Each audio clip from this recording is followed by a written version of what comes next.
Hi friends, welcome to TFC media planet leave. శ్రీకృష్ణుడు హిందూ మతంలో అర్చింపబడే ఒక దేవుడు. విష్ణువు యొక్క 10 అవతారాలలో 8వ అవతారం. హిందూ పురాణాలలోనూ తాత్విక గ్రంథాలలోనూ జనబాహుళ్యంలోని గాథలలోనూ సాహిత్యంలోనూ ఆచార పూజా సాంప్రదాయాలలోనూ కృష్ణుని అనేక విధాలుగా భావిస్తుంటారు, చిత్రీకరిస్తుంటారు. చిలిపి బాలునిగా, పశువుల కాపరిగా, రాధా గోపిక మనోహరునిగా, రుక్మిణి సత్యభామాది అష్టమహిషుల ప్రభువుగా, గోపికల మనసు దోచుకున్నవాడిగా, యాదవ రాజుగా, అర్జునుని సారథి అయిన పాండవ పక్షపాతిగా, భగవద్గీత ప్రబోధకునిగా, తత్వోపదేశకునిగా, దేవదేవునిగా, చారిత్రక రాజనీతిజ్ఞునిగా, ఇలా బహువిధాలుగా శ్రీకృష్ణుని రూపం, వ్యక్తిత్వం, దైవత్వం చిత్రీకరింపబడినాయి. శ్రీకృష్ణుడి జీవితాన్ని మీరెప్పుడైనా నిశితంగా గమనించారా? ఆయన అనుభవించిన కష్ట నష్టాలను, ఆటుపోటులలో కొన్నింటిని ఒకసారి పరిశీలిద్దామా? దీనికి ముందు హైందవ ధర్మంలో పాటించాల్సిన పూజా విధి విధానాలు, ఆధ్యాత్మిక చింతన పెంచే ప్రవచనాలు, రామాయణ మహాభారతాది ఇతిహాసాల సారాంశాన్ని వివరించే వీడియోల కొరకు మా టీఎఫ్సీ స్పిరిచువల్ ఛానల్ని సబ్స్క్రైబ్ చేసుకోండి. ఆ ఛానల్తో పాటు మా ఇతర ఛానల్ లింక్స్ ఈ వీడియో క్రింద ఉన్న డిస్క్రిప్షన్లో పొందుపరిచాను. పైకి సుఖంగా హాయిగా ఉన్నట్లు కనిపించిన శ్రీకృష్ణుడు తానెన్ని కష్టాలు పడినా కూడా ఏనాడు ముఖాన చిరునవ్వు చెదరకుండా నిలిచాడు. ఆ చిరునవ్వు కారణంగానే ఆయన కష్టాలు మనకి కష్టాలుగా కనిపించవు. ఇక శ్రీకృష్ణుని సంగతి చూద్దాం. పుట్టింది మొదలు దేహత్యాగం చేసే వరకు కూడా ఎన్నో కష్టాలు, సమస్యలతో మనశ్శాంతి సైతం కరువై స్థిర జీవనం లేకుండా కాలం గడిపాడు శ్రీకృష్ణుడు. శ్రీకృష్ణుడు పుట్టకముందే అతని సోదరులు దారుణంగా చంపబడ్డారు. తల్లిదండ్రులు, తాత చెరసాలలో మ్రగ్గిపోయారు. శ్రీకృష్ణుడు పుట్టడమే ఖైదీగా పుట్టాడు. పుట్టిన మరు నిమిషమే తల్లిదండ్రులకు దూరమయ్యాడు. అనేక కష్టాలతో వ్రేపల్లెకు వలసపోయాడు. చూశారా, పురిటికందుకే ఎన్ని కష్టాలో. కేవలం కొన్ని రోజుల వయసుకే శ్రీకృష్ణునిపై మొదటిగా హత్యా ప్రయత్నం చేసింది పూతన.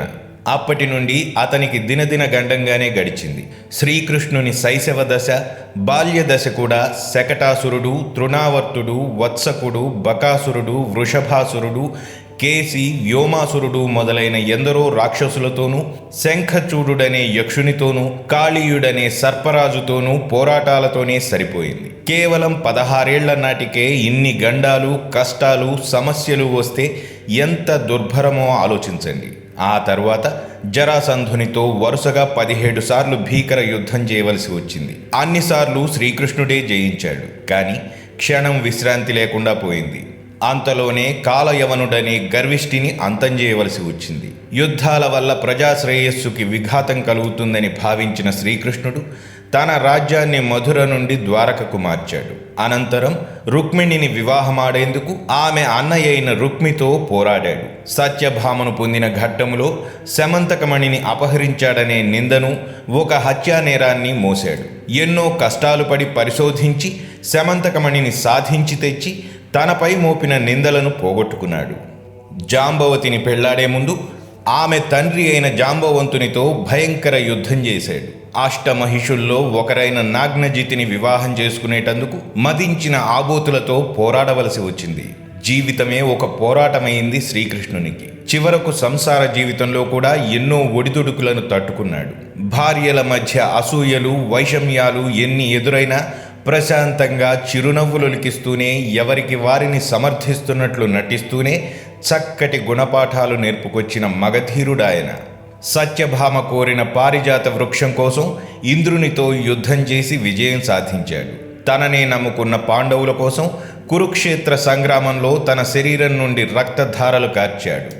ఆయుధం పట్టకుండా, యుద్ధం చేయకుండా శత్రువులు చేసిన గాయాలకు గురైనాడు. కురుక్షేత్రంలో దుష్టజన నాశనం పూర్తయినా శ్రీకృష్ణుని కష్టాలు తీరలేదు. ఆ యుద్ధం జరిపించినందుకు గాంధారి చేత శపించబడ్డాడు. యదువంశం నాశనమైపోవాలని శపించింది ఆమె. శ్రీకృష్ణుడు నవ్వుతూనే ఆ శాపాన్ని కూడా స్వీకరించాడు. ఏ మాత్రం కోపం తెచ్చుకోలేదు, బాధపడలేదు. యాదవ కుల నాశనానికి ముసలం పుట్టింది. తన కళ్ళ ముందే తన సోదరులు, బంధువులు, మిత్రులు, కుమారులు, మనుమలు యావన్మంది ఒకరినొకరు నరుక్కుంటూ చచ్చి పీనుగులైపోతున్న విధి విధానాన్ని అనుసరించి అలా చూస్తూ నిలబడ్డాడు శ్రీకృష్ణుడు. సోదరుడైన బలరాముడు సైతం తన కళ్ళ ముందే శరీరాన్ని విడిచి వెళ్ళిపోయాడు. అలాంటి సమయంలో ఆయన మనస్థితి ఎలా ఉంటుందో ఆలోచించి చూడండి. శ్రీకృష్ణుని జీవితం పూలపానుపేమీ కాదు, దారుణమైన ముళ్లబాట. ఆయన జీవితం కులాసాగా గడిచిందో అష్ట కష్టాలతో గడిచిందో ఈసారి మీరే చెప్పండి. మనకు చిన్న కష్టం వస్తే చాలు ఎంతో బాధపడిపోతాం. ఆ కష్టాలకు బాధ్యుడు దేవుడేనని నిందిస్తాం. కానీ భగవంతుడు శ్రీరామునిగా శ్రీకృష్ణునిగా మానవ రూపం దాల్చి మానవుల కంటే ఎక్కువ కష్టాలు సమస్యలు అనుభవించి చూపించారు. శ్రీకృష్ణుడు అనుభవించిన కష్టాల్లో 100వ వంతు కష్టాలు పడిన మానవులు ఎవరైనా ఉన్నారా? నీతులు ధర్మాలు చెప్పడం తేలికే గాని ఆచరించడం కష్టం. కష్టాలలో నిగ్రహం చూపాలని చెప్పడం సులభమే, అనుభవించడం కష్టం. కానీ శ్రీకృష్ణుడు అన్నీ ఆచరించి భరించి చూపించాడు. అందుకే శ్రీకృష్ణుడు అందరికీ ఆరాధ్యుడు, భగవంతుడయ్యాడు. లోకా సమస్త సుఖినో భవంతు. హరే రామ రామ రామ హరే హరే, హరే కృష్ణ కృష్ణ కృష్ణ హరే హరే.